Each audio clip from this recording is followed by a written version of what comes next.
मी काला घेऊन आलो तुला बाई आमची आम्ही बाईचं मग बघा बघा बरं दिसतंय का काही गाडी देते पण पाणी नाही आलं पाणी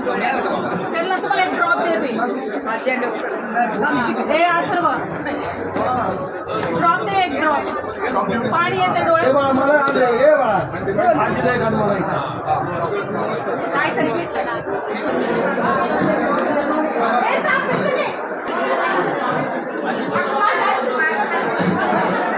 डोळे तपासून झाले का काही तपासणार आहे काय नंबर लागेल इथं काय शिबिर आहे हा कोणी आयोजित केले शेळके साहेब हा का तुम्ही सगळे शिबिरासाठी आलेले दिसत आहे हो सगळे शिबिरासाठी स्नेहलताई शेळकेंनी हे आयोजित केलेलं आहे म्हणून आम्ही आलो त्याच्या डोळे चेक करायला किंवा ऑपरेशन करायचं असेल ते सांगतात त्याप्रमाणे ऑपरेशन करायला सांगितलं करू तुमचे ऑपरेशन वगैरे मोफत होणार आहे का मोफत होणार आहे ना चालेल ना धन्यवाद त्याच्याबद्दल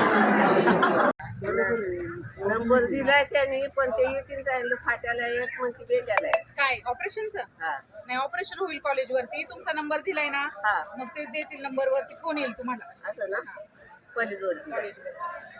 त्या दिवशी यायचं कॉलेज स्नेहलताई या ठिकाणी जे ते शिबिर आयोजित करण्यात आलेलं आहे ह्या शिबिरामध्ये नेमकं काय काय जे आहे ते तपासण्या केल्या जातात आपलं समर्थ आयुर्वेदिक हॉस्पिटल अँड रिसर्च सेंटर आणि त्याचप्रमाणे आपल्या समर्थ शैक्षणिक संकुलातील वेगवेगळ्या फॅकल्टीचा जो मुलांचा एन एस एस कॅम्प असतो त्या कॅम्पच्या माध्यमातून जे आहे आणि डॉक्टर चंद्रशेखर वलवणकर हे आय स्पेशलिस्ट डॉक्टर जे आहे त्यांच्या मार्गदर्शनाखाली हा डोळ्यांचा मोफत त्या ठिकाणी कॅम्पचं आयोजन आपण केलेलं आहे आणि त्याच्या अंतर्गत डोळ्यांची तपासणी त्यांच्याबरोबर जे तत्सम औषधं ज्या विकार असतील डोळ्यांचे त्याच्यावरती आपण ड्रॉप्स वगैरे अशी औषधं आणि त्याच्यानंतर ज्यांना गरज आहे त्यांना चष्मे मोफत वाटप आपण करतो आहे आणि ज्यांना त्यांनी म्हणजे हॉस्पिटलच्या लोकांनी ज्यांना आपल्या ऑपरेशन मोतीबिंदूचं शस्त्रक्रिया सांगितलेली आहे त्यांचं देखील आपण या ठिकाणी 150पर्यंत नोंदणी त्या ठिकाणी ऑपरेशनची गेलेली आहे आणि येणाऱ्या कालावधीमध्ये आपण त्या ठिकाणी सर्वांच्या वलवणकर डॉक्टर असतील किंवा आपल्या आयुर्वेदिक हॉस्पिटलच्या माध्यमातून त्यांची मोफत शस्त्रक्रिया देखील करून देणार आहोत आतापर्यंत किती पेशंटला जे ते चष्मे वाटले या ठिकाणी 200 ते 250 लोकांना आपण या ठिकाणी जे आहे ते चष्म्यांचं वाटप स्त्री आणि पुरुषांना केलेलं आहे ज्यांना गरज होती अशांना आणि अजूनही पेशंट जे आहेत ते त्या ठिकाणी सुरू आहेत या कॅम्पमध्ये जे सहभागी पेशंट आहेत ते कुठल्या कुठल्या गावचे आहेत का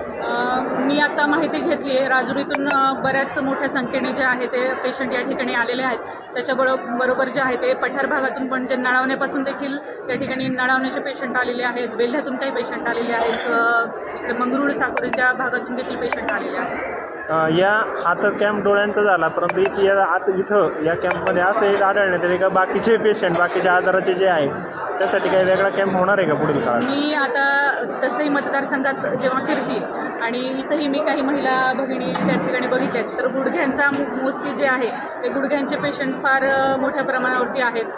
काही डायबेटिक पेशंट देखील आहेत तर अशा जे काही आम्हाला आढळून आले त्यांच्या बाबतीत देखील आम्ही त्या ठिकाणी भविष्यामध्ये त्या पद्धतीचे डॉक्टर उपलब्ध करून कॅम्प किंवा मग आपल्या हॉस्पिटलवरती त्या ठिकाणी अशाच प्रकारच्या कॅम्पचं आयोजन करून त्यावर देखील आपल्याला काही मार्गदर्शनपर असेल किंवा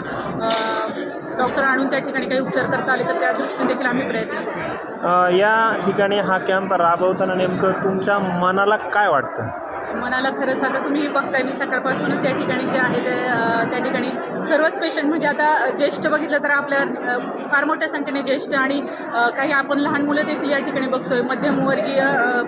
तरुण देखील म्हणजे तरुणी देखील या ठिकाणी आहेत तर एक म्हणजे नेत्राची जी आहे ती त्या ठिकाणी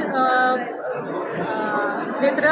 तपासणी शिबिराची खरोखर गरजच होती आणि त्या दृष्टीने जे आहे ते आमच्या एन एस एसच्या विद्यार्थ्यांना खरोखर मी आणि सर्व समर्थ शैक्षणिक संकुलाची जी टीम आहे आणि एन एस सीचे विद्यार्थी आहेत त्यांचं खरोखर मनापासून आभार मानते की त्यांनी आज त्या ठिकाणी